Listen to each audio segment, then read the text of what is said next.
Okay, my name is Gavin Sheridan and I'm from Ireland.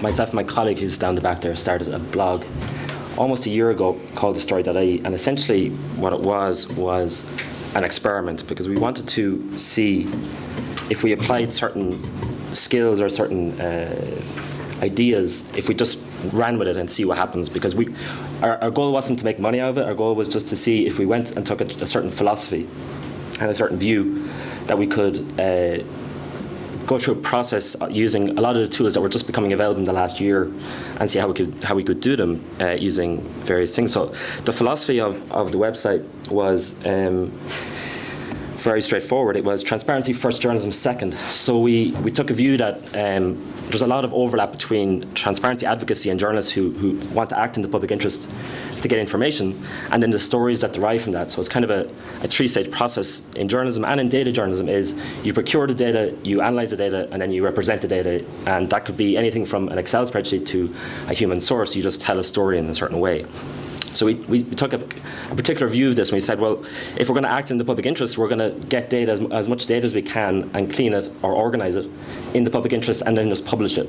And if stories arise from that, it's kind of a counterintuitive. If stories arise from the publication of the open data, then we'll write the stories, or maybe as a proxy we'll sell stories to newspapers on the basis of how we go through this process. So we do tactical FOI and access to information on the environment requests, and we do database FOI requests. So we have a deliberate kind of strategic kind of idea that we look for precedent-setting FOIs. We seek out government databases as opposed to seeking out information that we have in mind. So instead of being told about a certain document or a certain amount of information that the government holds, we say, well, give us your entire database. So we started a process at the end of last year where we started looking for expenses databases. And essentially what we did was we went to one government department and said, we'd like your expenses database. We know you're using Oracle iExpense. We know how to export it, and here's how you do it. They refused it. We appealed it. They refused it. We appealed it. And then we argued very strongly, and it ended up with the Information Commissioner in Ireland, who agreed with us, and they released the database. And of course, as soon as they released it earlier this year, we went to 7 other government departments and said, we'd like your expenses database. So we're experimenting with the process of getting information out of the government, because they won't do it for us. And then we're experimenting with how would we get stories out of this data, and then maybe sell the information to journalists, or maybe just publish it and have newspapers just use the information that we publish. So we do meta FOIs and we do precedent FOIs. So meta FOIs are where we FOI other people's FOIs, and we scan them and OCR them and put them online in the public interest or in the interest of anybody who's interested. We also look for FOI logs of all government agencies. So we digitize those into spreadsheets. If the government released them in PDFs, we convert them to spreadsheets and we publish them. So anybody who is taking an interest in getting information can go into an FOI log and see, well, that person asked for this 2 years ago. I think I'll look for the same thing now. So it's also a good resource for getting ideas for how you write FOIs and how you get information out of government. Precedents are very important as well, because if you don't go through the process of appealing and you don't get the Information Commissioner to agree with you, then you're kind of limiting yourself in how you get the information out of the government. So you're constantly appealing decisions that you don't agree with, and you have to become quite legalistic in your mind, because you have to see how the act is being done. You have to become kind of a self-taught expert in the act. And it's collaborative as well. So what we do is sometimes we publish the raw spreadsheet more or less without comment. We say how we got it, and we published it, and we tell our readers, what do you think we should do with this? And our readers, even to our own surprise, kind of come back to us and say, well, I've cleaned your spreadsheet for you, and here's what I found from it. Or readers will come to us, and we'll often go out to the community, and we'll say, we'll go to politics forums, and we'll say, here's our data.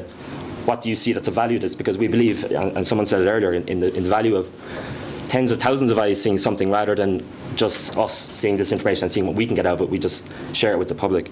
So we try to collaborate, and we're constantly amazed at people who come to us and essentially do our work for us, but they see what our philosophy is, because it's transparency. We're not selling the information. We're not benefiting from the information. We're saying, here is your information, and what do you think we should do with this, and how do you think we should analyze it? How do you think we should visualize it? And it's crowdfunded. In Ireland, it's €15 per request for FOI, and it's €75 per appeal for internal review, and it's €150 per appeal to the Information Commissioner. So we're crowdfunded without asking. We actually started publishing stuff, and our audience came to us and said, how can we help?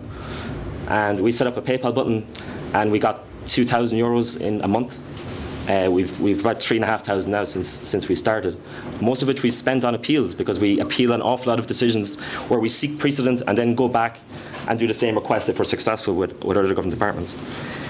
It's process as well. We think the process is very important, because we actually write reasonably lengthy and detailed blog posts about how we started the process, what we had in mind when we were looking for it, and why we were looking for it, and then process of, here's the person we were dealing with in the department who was refusing to give us information, here's the basis on which they gave it, and here's why we disagreed, and here's why this information is important. So we constantly tell the audience, we're going through this process, it's very time consuming, this is silly that we have to pay for it, but we're going to do it anyway. And then we publish and share all the information we get from the government agencies. It's data driven, so up until we started doing this kind of stuff, there was very limited precedent around getting databases off the government, or for that matter, email query searches where you query Microsoft Exchange servers on government servers to see if you can get information either related to an investigation or related to things that you'll come across a scandal, or you come across some kind of story and you're like, well, I wonder what the emails were being exchanged between these two people were. So you just say, you ring up the FOI officer and say, are you using Microsoft Exchange server? They say yes. I say, okay, I'm going to send you a query to your database, and I'd like you to show me all the emails between these two individuals, or do keyword searches on their email Exchange server to say, I'd like to know any email that contains the word embarrassing. Which kind of, you're going on phishing exercises, but you're doing it in a very kind of consistent way, because you're trying to do it across departments, and you're trying to go to multiple government agencies at the same time. So we use a lot of tools. Google's Documents is our most used. We write all our FOIs on Google Documents, we collaborate and share them, we help other people write FOIs on Google Documents. So if a lot of people have come to us since we started saying, I'd like to do an FOI, how do I do it? And we collaborate on Google Documents. All our spreadsheets are published using Google Documents. We use ScraperWiki if we're doing scrapes. We're still working on that. We actually employ scrapers to try and do scrapes for us. We use Google Fusion Tables because it's really easy to use. I'm not a developer, I'm not a coder. Fusion Tables is really good for batch geotagging information, where if you have a lot of addresses to look up and you want to map it, Google Fusion Tables, you can just put in one column and it will map all the information onto a Google map for you. Tableau Public, we've been playing with. It's a nice piece of software for visualizing data and pivoting information. Excel and Access, the core tools really, if you're analyzing lots of data sets. OCR, I mean, part of the philosophy of trying to act in the public interest is getting government documents and making them readable and searchable. An awful lot of government documents are published as images, and you just can't do anything. And Google are playing with automated OCR for documents, but when we get FOIs, invariably we get them as paper.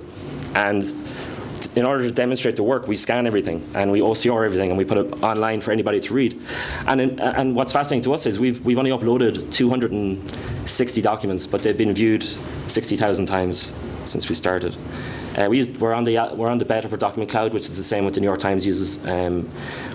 We like it, but it's not as easy to embed stuff, so we tend to use Scribd instead, which is a nice embeddable document viewer, HTML5 as well.